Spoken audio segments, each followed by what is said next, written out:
They present a tough, matchup because they can go small and obviously deal with injuries. But when you have that many guys on the wing and be able to space the floor, they're tough, especially when they're making shots.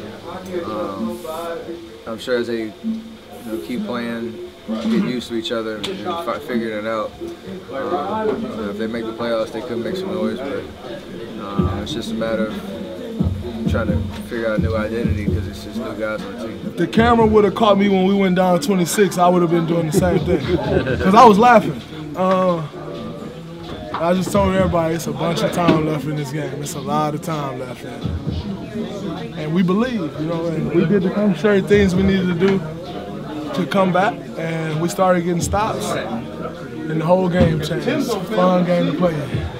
Celtics almost pull off a big win, but they fall 106-101. We're going to break it down here on the Garden Report, brought to you by Peak Organic Brewing and Lynda.com.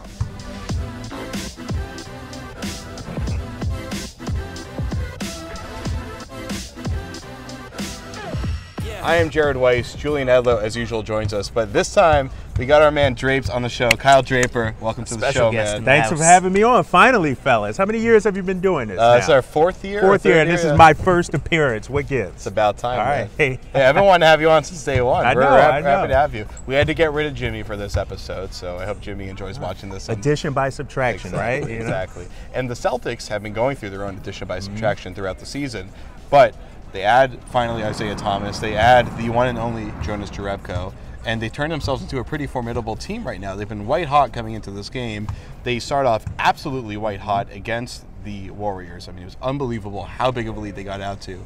And then, of course, everything went wrong because the Celtics will still be the Celtics eventually. What did you see happening towards the end of this game? Well, I thought in the second half, guys, that the Celtics offensively, a little too much one-on-one ball, not that crisp ball movement we saw in the first half. And if you look at the fast break points also, I think in the first half they had 17. What did they have in the second half? Only 5.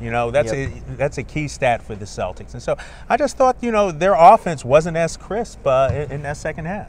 Now, the thing was, there was one big play that I thought really broke things up, Julian, was the Jay Crowder pull-up 3 with, about 2 minutes or so left. They needed a good possession. They needed to maintain that lead. He kind of crosses over a few times and then just pulls up for 3, and that's obviously not in his arsenal. And it was so early in the shot clock. Those are the kind of shots that you're supposed to pretty much never take unless you're, for instance, Isaiah Thomas. Yeah, they had a few bad possessions, or more than a few bad possessions in that second half, where they kind of went a little too much isolation, didn't let the ball, as Avery Bradley was saying the other night after the Hornets victory, don't let the ball stick, keep the ball moving. That was a big thing that he kept pushing, that Brad Stevens was telling them throughout the game. And when they were up 26, they were certainly doing that tonight. Obviously, that fell apart in the second half, and that's where the lead fell apart.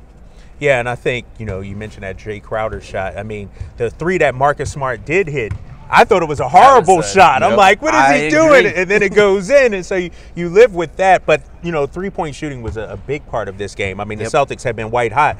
Like you say, from three-point range the last few games, this game only 25.8. Golden State hit 35%, and I thought that was a huge part of the game. The weird thing about that Marcus Smart 3 was Steph Curry was giving him a good amount of space. He still took the highest rainbow shot he's ever taken in his life. He scraped the rafters on that one.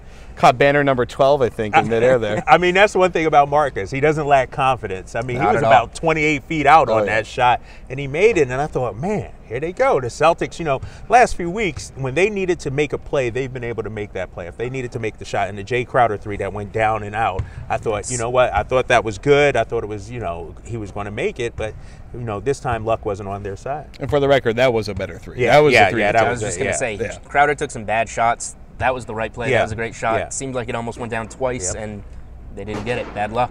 Before we bury Crowder for his 4 for 17 shooting performance, I think we buried him a little deeper there. He did have a career high. Was it 17 rebounds? Yeah. But still, he had 9 points, I think, going into or pretty early in the fourth quarter. He needed just 1 point for his first career double-double and couldn't get it. That was tough to watch. Well, I mean, he's been I never thought he would be the guy that sticks when they made that Rondo trade, you know, with Brandon Wright and Jameer Nelson. I'm like, I never thought he'd be the best player, you know, in that trade outside of Rondo, obviously. But he's found a home right here, and especially with that small ball lineup, Brad Stevens loves him playing the big guys. You know, you could play him at 4 and at times even 5. You know, Golden State went small today, and I was shocked that Brad left Tyler Zeller out there as long as he did. You know, I would have liked to seen Jay Crowder more at the 5 when Andre Iguodala and Draymond Green are playing the 5 spot out there late in the game. I mean, the thing is, matchup-wise, Zeller is really in there for Bogut. Bogut only played about 18 minutes. Zeller played 28 minutes. Right. He had a whole Zeller rotation played well when he was out there. Yeah.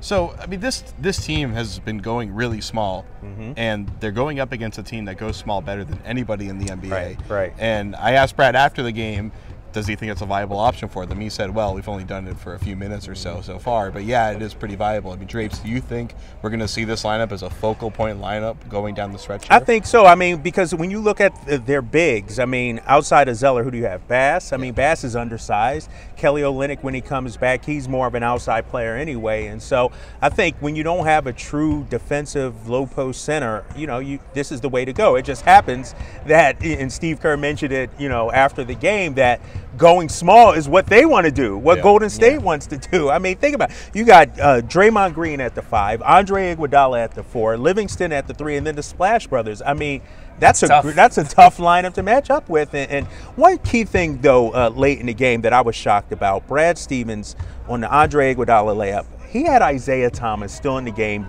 on the defensive end.